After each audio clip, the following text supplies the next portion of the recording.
So hi everyone, welcome back to another new video. So guys, majority of मुलांचे questions होते की दादा MST CETच्या PCM ग्रुपची फर्स्ट अटेम्प्टची आन्सर की कधी रिलीज होणार आहे. हे भरपूर मुलांचे क्वेश्चन्स होते. तर आजच्या व्हिडिओमध्ये मी तुमचे सगळे डाऊट्स क्लिअर करणार आहे की तुमच्या MST CETच्या फर्स्ट अटेम्प्टची PCM ग्रुपची आन्सर की कधीपर्यंत रिलीज होऊ शकते. त्याच्यानंतर सेकंड अटेम्प्टची आन्सर की आता जो तुमचा सेकंड अटेम्प्ट सुरू आहे ना, आतापर्यंत भरपूर जणांची एक्झाम ही कंप्लीट झाली आहे. मग ही सेकंड अटेम्प्टची आन्सर की कधीपर्यंत रिलीज होऊ शकते अँड ॲट दी एंड तुम्हाला तुमचे पर्सेंटाईल हे कधी समजणार आहेत, म्हणजेच तुमचा फायनल रिझल्ट, तुमचा स्कोर कार्ड हे कधीपर्यंत रिलीज होऊ शकतं. हे सगळे डाऊट्स मी तुमच्या आजच्या व्हिडिओमध्ये क्लिअर करणार आहे. ही व्हिडिओ पूर्ण डिटेलमध्ये असणार आहे, तर त्यामुळे ही व्हिडिओ तुम्ही शेवटपर्यंत नक्की बघा. अँड अजून एक तुमच्याकडे एक गुड न्यूज आहे की मी लवकरच आपल्या यूट्यूब चॅनलवरती इंजिनिअरिंग ॲडमिशन सिरीज ही लॉन्च करणार आहे. इंजिनिअरिंग ॲडमिशन सिरीज ही सुरू करणार आहे, ज्याच्यामध्ये मी तुम्हाला ॲडमिशनच्या रिगार्डिंग सगळी काही इन्फॉर्मेशन प्रोव्हाइड करणार आहे.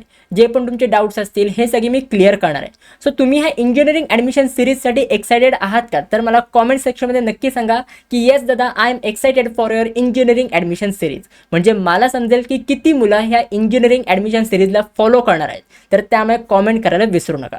अँड अजून एक इम्पॉर्टंट गोष्ट, आपलं एक ऑफिशियल व्हॉट्सॲप चॅनल आहे, तर हे पण तुम्ही जॉईन करून ठेवा. कारण की ह्याच्यावरनं मी तुम्हाला काही इम्पॉर्टंट अपडेट्स वगैरे असतील हे मी तुम्हाला प्रोव्हाइड करत असतो. व्हॉट्सॲपवर लगेच तुम्हाला अपडेट प्रोव्हाइड करता येते. यूट्यूबवर व्हिडिओ बनवायला लागते, त्याच्यामध्ये टाईम जातो. तर त्याच्यामुळे आपलं व्हॉट्सॲप चॅनल तुम्ही जॉईन करून ठेवा. ह्याची लिंक मी तुम्हाला डिस्क्रिप्शन बॉक्समध्ये प्रोव्हाइड केलेली आहे. आता आपण आपल्या मेन व्हिडिओला सुरुवात करूया. सगळ्यात पहिले, जर तुम्हाला माहिती नसेल तर एक मी तुम्हाला सांगतो की तुमच्या MST CETचा रिझल्ट हा 2 टाईपमध्ये येतो. सगळ्यात पहिले तुमची एक आन्सर की रिलीज होते, ज्याच्यामध्ये तुम्हाला समजतं की तुम्हाला CETच्या एक्झाममध्ये 200 पैकी तुम्हाला किती मार्क मिळाले. ठीक आहे, 200 पैकी नक्की तुम्हाला 150 मार्क मिळाले आहेत, 120 मार्क मिळाले आहेत, नक्की किती मार्क मिळाले आहेत हे तुम्हाला आन्सर कीमध्ये समजतं. त्याच्यानंतर स्कोर कार्ड एक तुमचं रिलीज होतं आणि ह्या स्कोर कार्डमध्ये तुम्हाला तुमचे पर्सेंटाईल समजतात. नक्की तुम्हाला किती पर्सेंटाईल मिळालेत. जर तुम्हाला आन्सर कीमध्ये तुम्ही मार्क काउंट केले तर 150 मार्क तुम्हाला मिळालेत, मग तुम्हाला त्याच्यावर किती पर्सेंटाईल मिळाले आहेत, 98 पर्सेंटाईल, 99 पर्सेंटाईल, हे सगळं तुम्हाला स्कोर कार्डमध्ये समजतं. तर अशा प्रकारे तुमचे 2 टाईपमध्ये रिझल्ट डिक्लेअर होतात. अँड जसं की तुम्हाला माहिती आहे की ह्या वर्षी आपले MST CETचे 2 अटेम्प्ट्स कंडक्ट झालेत. एक फर्स्ट अटेम्प्ट कंडक्ट झाला आहे, त्याच्यानंतर सेकंड अटेम्प्ट हा कंडक्ट झाला आहे. आता ह्याच्यामध्ये पण ना काही मुलांचे क्वेश्चन्स होते की दादा फर्स्ट अटेम्प्टची आन्सर की आणि सेकंड अटेम्प्टची आन्सर की ही एकत्रच लॉन्च होणार आहे का? तर बघा, असं होणं शक्य नाही आहे. हे होणार नाही, कारण की रिसेंटलीच PCB ग्रुपची आन्सर की ही रिलीज झाली होती. अँड PCB ग्रुपची आन्सर कीमध्ये दोन्ही अटेम्प्टचे एकदाच आन्सर की रिलीज नाही झाले. त्याच्यामध्ये PCB ग्रुपच्या फर्स्ट अटेम्प्टची आन्सर की रिलीज झाली आणि त्याच्यानंतर काही दिवसांमध्ये सेकंड अटेम्प्टची आन्सर की ही रिलीज होणार आहे. तर त्याच्यामुळे PCM ग्रुपमध्ये पण सगळ्यात पहिले PCM ग्रुपची फर्स्ट अटेम्प्टची आन्सर की रिलीज होईल आणि फर्स्ट अटेम्प्टची आन्सर की रिलीज झाल्यानंतर त्याच्या काही दिवसांनंतर तुमची सेकंड अटेम्प्टची आन्सर की ही रिलीज होईल. हे तुमचा डाऊट इथपर्यंत क्लिअर झाला असेल. मग आता मोस्ट ऑफ दी मुलांचे क्वेश्चन्स आहेत की दादा मग आमची PCM ग्रुपची फर्स्ट अटेम्प्टची आन्सर की ही कधी रिलीज होणार आहे. तर लक्षात घ्या की तुमची PCM ग्रुपची फर्स्ट अटेम्प्टची आन्सर की ही लवकरच रिलीज होणार आहे. म्हणजे जर आपण एक्सपेक्टेड डेट बघितले तर PCM ग्रुपची फर्स्ट अटेम्प्टची आन्सर की 23 मे पासून ते 25 मे पर्यंत ह्या टाईम पिरियडमध्ये कधी पण तुमची आन्सर की रिलीज होऊ शकते. कारण की लक्षात घ्या की तुमची PCMची फर्स्ट अटेम्प्टची आन्सर की ही रेडी आहे, बट CETने अजूनपर्यंत रिलीज का नाही केलं आहे? कारण की तुमच्या सेकंड अटेम्प्ट पूर्णपणे कंप्लीट झाला तर लगेच म्हणजे 23 मे पर्यंत ते म्हणजे 23 मे ते 25 मे ह्या टाईम ड्युरेशनमध्ये कधी पण तुमची आन्सर की रिलीज होऊ शकते. आणि अजून एक गोष्ट, तुमची PCM ग्रुपची आन्सर की कधी पण लाईफ टाईमसाठी ओपन राहत नाही. म्हणजे जर तुम्ही म्हणत असाल की आपण कधी पण ते आन्सर की ओपन करू, ते आपण चेक करू, तसं होत नाही. तुम्हाला CET टाईम देते की तुमची आन्सर की रिलीज झाल्यानंतर फक्त 3 दिवसच ती आन्सर की इनेबल असते. म्हणजे 3 दिवसामध्ये तुम्ही कधी पण ती आन्सर की तुमची चेक करू शकता. बट 3 दिवस कंप्लीट झाल्यानंतर ती आन्सर की डिसेबल होते. नंतर परत कधी पण तुम्ही ती आन्सर की चेक नाही करू शकत. तर त्यामुळे तुमची आन्सर की रिलीज झाल्यानंतर लगेच तुम्हाला चेक करून घ्यायचे. आणि जेव्हा पण तुमची आन्सर की रिलीज होईल ना, मी तुम्हाला नक्की अपडेट देईन. जेव्हा पण ऑफिशियल अपडेट येईल तेव्हा मी नक्की तुम्हाला नोटिफाय करेन की येस बघा तुमची आता आन्सर की रिलीज झालेली आहे. आणि कसं चेक करायचं आहे, काय चेक करायचं आहे, ह्याच्यावर मी पूर्ण डिटेल व्हिडिओ मी तुम्हाला प्रोव्हाइड करणार आहे. तुम्हाला काही पण टेन्शन घ्यायची गरज नाही आहे. जस्ट तुम्ही आपल्या चॅनलसोबत कनेक्टेड राहा, सबस्क्राईब करून ठेवा. आता एकदा तुमची आन्सर की रिलीज झाली ना, त्याच्यानंतर पण काही प्रोसेस असते. लक्षात घ्या, एकदा तुमची आन्सर की रिलीज झाली त्याच्यानंतर तुमची ऑब्जेक्शन रेजिंग प्रोसेस सुरू होते. आता ऑब्जेक्शन रेजिंग प्रोसेस म्हणजेच काय की CET सेल एक तुम्हाला चान्स देते की तुम्ही त्यांना चॅलेंज करू शकता. म्हणजे आता एक तुमची आन्सर की रिलीज झाली तेव्हा लगेच त्याच टाईम ड्युरेशनमध्ये म्हणजे आन्सर की सोबतच सायमल्टेनियसली तुमची ऑब्जेक्शन रेझिंग प्रोसेस सुरू होते. त्याच्यामध्ये तुम्हाला चान्स मिळतो की आन्सर की चेक करताना जर तुम्हाला कुठलाही क्वेश्चन असा सापडला जो चुकीचा आहे म्हणजे CET सेलकडनंच ती मिस्टेक झाली आहे, मग त्या केसमध्ये तुम्ही ऑब्जेक्शन रेज करू शकता आणि ऑब्जेक्शन जर तुमचं करेक्ट असेल तर त्यावर तुम्हाला बोनस मार्कसुद्धा मिळतात. म्हणजे ह्या इथे तुम्हाला बोनस मार्क्सला अप्लाय करायचा चान्स मिळतो. मग हे बोनस मार्क कधी मिळतात म्हणजे कोणाला मिळतात तर लक्षात घ्या. कुठल्या केसेसमध्ये मिळतात तर ते मी तुम्हाला सांगतो. जर तुमच्या आन्सर कीमध्ये कुठलाही क्वेश्चन इनकरेक्ट असेल म्हणजे CET सेलकडनंच तो क्वेश्चन चुकीचा आहे, मग त्या केसमध्ये तुम्ही ऑब्जेक्शन रेज केलं, CET सेलला दाखवून दिलं, मग ते CET सेल व्हेरीफाय करतं की येस आमच्याचकडनं ही मिस्टेक झाली आहे. मग त्या केसमध्ये त्या पर्टिक्युलर क्वेश्चनचे बोनस मार्क तुम्हाला देण्यात येतात. जर त्या क्वेश्चनचे जेवढे पण ऑप्शन्स आहेत हे सगळे चुकीचे असतील म्हणजे त्या क्वेश्चनचा कुठलाही ऑप्शन करेक्ट नसेल, मग त्या केसमध्ये पण त्या तुम्हाला बोनस मार्क मिळतात, तुम्हाला एक्स्ट्रा मार्क मिळतात.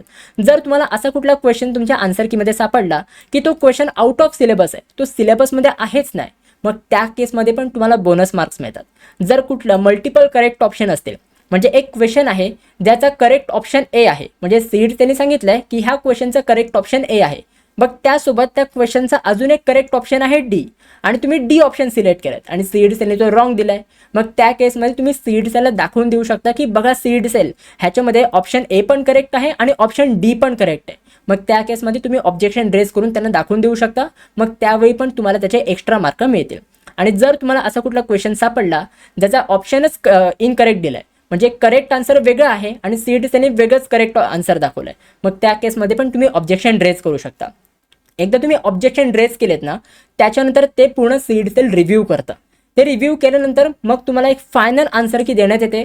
त्या फायनल आन्सर कीमध्ये पूर्ण तुम्हाला सांगितलं जातं की येस एवढ्या कॅन्डिडेट्सनी ऑब्जेक्शन रेज केले होते, एवढे ऑब्जेक्शन करेक्ट आले आहेत आणि फिजिक्समध्ये किती इनकरेक्ट क्वेश्चन्स होते, किती बोनस मार्क मिळाले आहेत, केमिस्ट्रीमध्ये किती बोनस मार्क मिळाले आहेत, मॅथमॅटिक्समध्ये किती बोनस मार्क मिळाले आहेत, कुठल्या क्वेश्चनचं ऑप्शन चेंज झालं आहे, हे सगळं तुम्हाला फायनल आन्सर कीमध्ये समजतं. मग दादा ही फायनल आन्सर की कधी रिलीज होणार तर बघा तुमचे एकदा ऑब्जेक्शन रेजिंगचा टाईम पिरियड झाला तर त्याच्यानंतर 10 दिवसानंतर तुमची फायनल आन्सर की रिलीज होत असते आणि फायनल आन्सर कीमध्ये तुम्हाला पूर्णपणे त्याच्यामध्ये दिलं जातं. पुढे एक नोटीस असते, हे मी तुम्हाला येणाऱ्या व्हिडिओमध्ये दाखवेन. फायनल आन्सर की जेव्हा पण रिलीज होईल मी पूर्ण तुम्हाला एक्सप्लेन करेन, त्याचं तुम्ही काही पण टेन्शन घेऊ नका. जस्ट तुम्ही आपल्या चॅनलसोबत कनेक्टेड राहा, सबस्क्राईब करून ठेवा. आता हे सगळं कंप्लीट झालं आपलं फर्स्ट अटेम्प्टचं. मग त्याचं सेकंड अटेम्प्टबद्दल काय, सेकंड अटेम्प्टची आन्सर की कधी रिलीज होणार तर बघा सेकंड अटेम्प्टची आन्सर की एक्सपेक्टेड आहे फर्स्ट किंवा सेकंड वीक ऑफ जूनपर्यंत तुमची सेकंड अटेम्प्टची आन्सर की ही रिलीज होऊ शकते. एकदा सेकंड अटेम्प्टची आन्सर की रिलीज झाली त्याच्यानंतर परत तुमची ऑब्जेक्शन रेजिंग प्रोसेस सुरू होईल ज्याच्यामध्ये तुम्हाला ऑब्जेक्शन रेज करायला मिळतील. जसं मी तुम्हाला आता मगाशी सांगितलं ना की कुठल्या कुठल्या केसेसमध्ये तुम्ही ऑब्जेक्शन रेज करू शकता. मग सेकंड अटेम्प्टच्या वेळी पण तुम्हाला ऑब्जेक्शन रेज करायला टाईम मिळेल. ऑब्जेक्शन रेज केल्यानंतर त्याच्या 10 दिवसानंतर तुमची फायनल आन्सर की येईल आणि तुम्हाला त्याचा फायनल रिझल्ट बघायला मिळेल. तर असं तुमच्या सेकंड अटेम्प्टच्या वेळी पण होणार आहे. आता हे झालं आपल्या आन्सर कीबद्दल. मग दादा आमच्या स्कोर कार्डचं काय, आम्हाला पर्सेंटाईल कधी समजणार म्हणजे आम्हाला फर्स्ट अटेम्प्टमध्ये किती पर्सेंटाईल मिळाले आहेत, सेकंड अटेम्प्टमध्ये किती पर्सेंटाईल मिळाले आहेत हे आम्हाला कधी समजणार. तर लक्षात घ्या की तुमचं स्कोर कार्ड हे एंड ऑफ जूनपर्यंत रिलीज होऊ शकेल. जसं की आपण लास्ट इयरचं ॲनालिसिस केलं तर एंड ऑफ जूनपर्यंत तुमचा स्कोर कार्ड रिलीज होऊ शकेल. आणि एकदा तुमचा स्कोर कार्ड पूर्णपणे रिलीज झालं मग त्याच्यानंतर तुमची इंजिनिअरिंग ॲडमिशन प्रोसेस हे सुरू होते. म्हणजे तुमची ओव्हरऑल कॅपराऊंडची प्रोसेस ही सुरू होते आणि ह्या इंजिनिअरिंग ॲडमिशन प्रोसेसमध्ये मी तुम्हाला पूर्णपणे गाईड करायला असणारच आहे. आणि अजून एक इम्पॉर्टंट गोष्ट की आपल्या ॲडमिशन प्रोसेससाठी आपली पर्सनल काउन्सिलिंगसुद्धा लवकरच लॉन्च होणार आहे. ह्याच्यामध्ये मी तुम्हाला भरपूर काही फीचर्स प्रोव्हाइड करणार आहे. आपल्या पर्सनल काउन्सिलिंगमध्ये आम्ही तुम्हाला एक पर्सनलाइज कॉलेज लिस्ट बनवून देतो. म्हणजे तुम्हाला CETची एक्झाममध्ये जेवढे पण मार्क मिळतील, जेवढे पण तुमचे पर्सेंटेज येतील, त्याच्यानंतर जी पण तुमची कॅटेगरी असेल तर हे सगळे ॲनालाइज करून तुम्हाला जे पण एक डिझर्विंग कॉलेज लिस्ट असेल म्हणजे तुमच्या पर्सेंटेजच्या अकॉर्डिंग जे पण तुम्हाला बेस्ट कॉलेज मिळू शकेल अशा प्रकारे आम्ही तुम्हाला एक कॉलेज लिस्ट बनवून देऊ. आणि ह्याच्यामध्ये पूर्ण आम्ही 1-on-1 मेंटरशिप प्रोव्हाइड करतो. म्हणजे पूर्ण आम्ही तुम्हाला 1-on-1 सपोर्ट करतो. म्हणजे जर तुम्हाला काही डाऊट असेल तर तुम्ही मला डायरेक्टली कॉल करू शकता, मला डायरेक्टली व्हॉट्सॲपवर मेसेज करू शकता. मी तुमचे सगळे डाऊट्स क्लिअर करेन. ॲज वेल ॲज आपली टीमसुद्धा असेल, त्याच्यामध्ये आम्ही तुम्हाला एक पर्सनल मेंटरसुद्धा अलॉट करू जो तुम्हाला पर्सनल मेंटर पूर्ण तुमच्या ॲडमिशन प्रोसेसमध्ये तुमच्या सोबत असेल. तर त्यामुळे लवकरच ही आपली पर्सनल काउन्सिलिंग आम्ही लॉन्च करणार आहोत. ह्या पर्सनल काउन्सिलिंगबद्दल जर तुम्हाला काही पण एन्क्वायरी करायची असेल ना तर हा मी इकडे माझा एक नंबर दिलेला आहे, तर ह्या नंबरवर तुम्ही व्हॉट्सॲपवर मेसेज करू शकता किंवा मला कॉल करू शकता. तुमच्या पर्सनल काउन्सिलिंगच्या रिलेटेड जी पण तुमची इन्क्वायरी असेल ही तुम्ही करू शकता. मी तुमचे सगळे डाऊट्स ह्या नंबरवरती सॉल्व्ह करून देईल. सो आय होप हे तुम्हाला सगळं समजलेलं असेल. आणि जर अजून तुम्ही आपला व्हॉट्सॲप ग्रुप जॉईन नसेल केला तर लवकरात लवकर जॉईन करून घ्या. ह्या व्हॉट्सॲप चॅनलची लिंक मी तुम्हाला डिस्क्रिप्शन बॉक्समध्ये प्रोव्हाइड केलेली आहे. सो गाइज आय होप ह्या व्हिडिओमध्ये जे पण मी तुम्हाला सांगितलं हे सगळं तुम्हाला समजलेलं असेल. That's it for video. कशी वाटली तुम्हाला ही व्हिडिओ आवडली असेल तर नक्की तुम्ही लाईक करा, शेअर करा, सबस्क्राईब करा. भेटूया पण पुढच्या व्हिडिओमध्ये. तोपर्यंत बाय बाय, सी या अँड गुड डे.